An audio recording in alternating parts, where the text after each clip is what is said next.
Photo മറക്കാതെ പേഴ്സിൽ തന്നെ വെച്ചേക്കണേ. ഞാൻ പോയി കുടിക്കാനുള്ള വെള്ളം എടുത്തിട്ട് വരാം. കിരൺ കുളിച്ച് ഫ്രഷാകും. ശരി.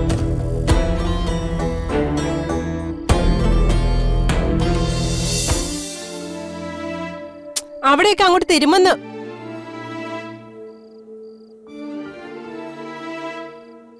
ആ വിരലൊക്കെ ഇങ്ങോട്ട് പിടിച്ചു വിട്.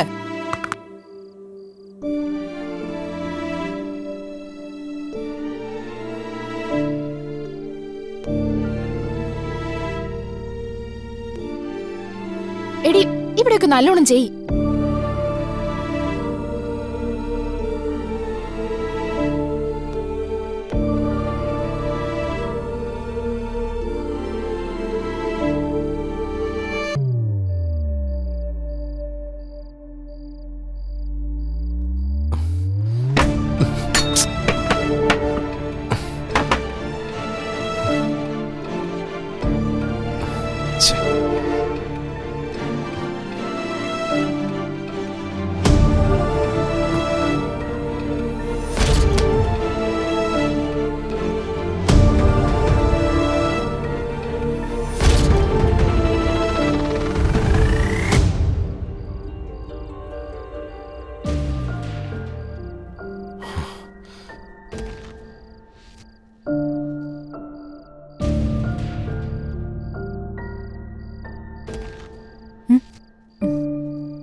എന്താ മുഖത്തൊരു ഗൗരവം? അതെ, കുറച്ച് ഗൗരവത്തിലാണെന്ന് കൂട്ടിക്കോ.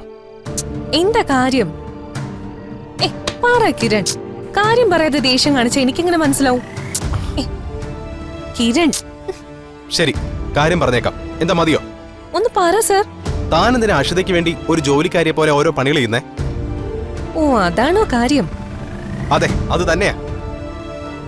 താൻ ആരുടെയും ജോലിക്കാരിയൊന്നും അല്ല. തന്നെ ഇഷ്ടമല്ലാത്തവർക്ക് വേണ്ടി കഷ്ടപ്പെടേണ്ട കാര്യമൊന്നും തനിക്കില്ല. ഞാൻ അഷിയുടെ ചേച്ചിയല്ലേ കിരൺ. അനുജത്തി പ്രഗ്നന്റ് ആകുമ്പോ ഞാൻ ചെയ്തു കൊടുക്കേണ്ടതായിട്ടുള്ള കടമകളല്ലേ ഞാൻ ചെയ്തത്. അതൊന്നും ഒരു ജോലിയായിട്ട് ഞാൻ കരുതിയിട്ടേ ഇല്ല. അഷിക്ക് വേണ്ടി ഞാൻ ചെയ്യുന്നതെല്ലാം 100% ഹാപ്പി ആയിട്ടാ. താൻ ചെയ്യുന്നത് അങ്ങനെ ആയിരിക്കാം. പക്ഷെ അഷിതയോ വസുമതി ആന്റിയോ അതിനെ കാണുന്നത് അങ്ങനെയല്ല.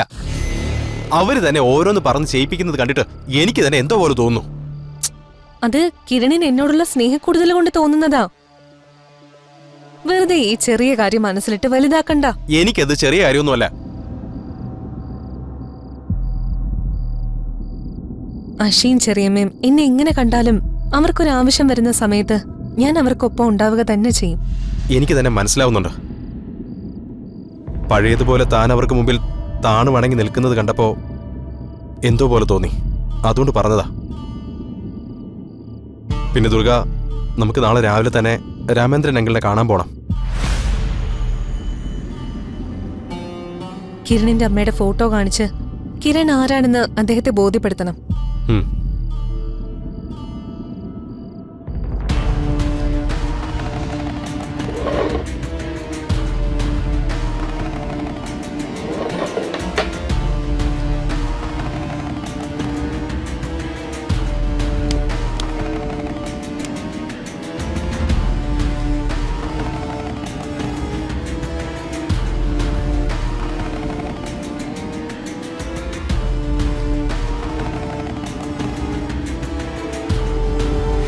ശുഭ ഒരുപാട് താമസിച്ചു പോയി.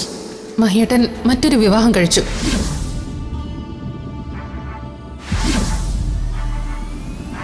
ശുഭയെ സ്വീകരിക്കാൻ മഹിയേട്ടന് സാധിക്കുമെന്ന് അറിയില്ല.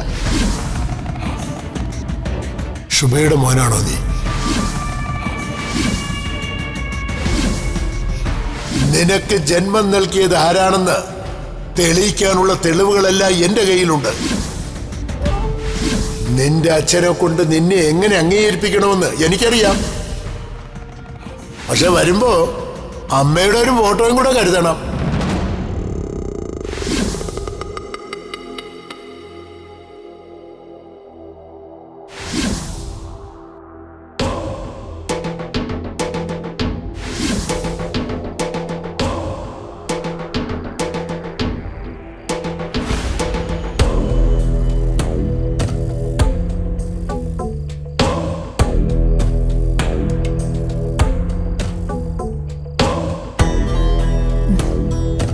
ഫോട്ടോ മറക്കാതെ പേഴ്സിൽ തന്നെ വെച്ചേക്കണേ. ഉം.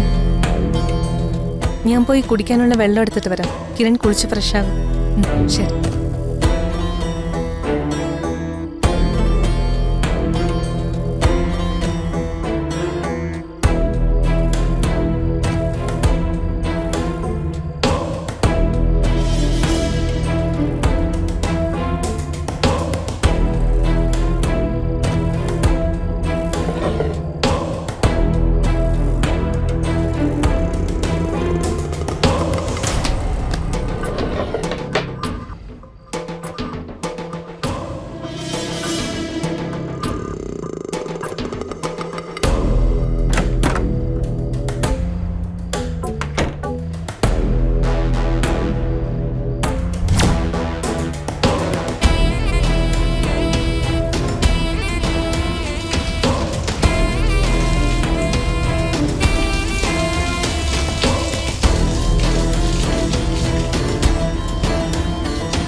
നിങ്ങൾ കടയിൽ കൊണ്ട് കൊടുത്താൽ മതി. ചേട്ടാ ഞാനിപ്പോ എത്തും. ചേട്ടാ ചേട്ടാ ഏ? ചേട്ടാ ഒരു മിനിറ്റ്. ഞാൻ ആരോ വരുന്നുണ്ട്, ഞാൻ അങ്ങോട്ട് വിളിക്കാം. ഒരു പേഴ്സണൽ കാര്യം സംസാരിക്കാനായിരുന്നു. കടയിൽ തിരക്കുള്ള സമയം, എനിക്ക് പേഴ്സണൽ കാര്യമൊന്നും കേൾക്കാൻ സമയമില്ല. നീ പോയിട്ടൊക്കെ പിന്നെ വാ. അയ്യോ ചേട്ടാ അങ്ങനെ പറയല്ലേ, ഞാൻ അധികം സമയം എടുക്കില്ല, പെട്ടെന്ന് തന്നെ പൊയ്ക്കോളാം. ചേടാ ഇത് വലിയ പാടായല്ലോ. പ്ലീസ്. ഡാ പിള്ളേരെ, കട നോക്കിക്കോണം, ഞാനിപ്പോ വരും. എന്താ മോനെ, എന്താ നിനക്ക് വേണ്ടത്? നീ ആരാ? ഞാൻ ചേട്ടാ എന്നെ ഒന്ന് സഹായിക്കണം. സഹായിക്കാനോ?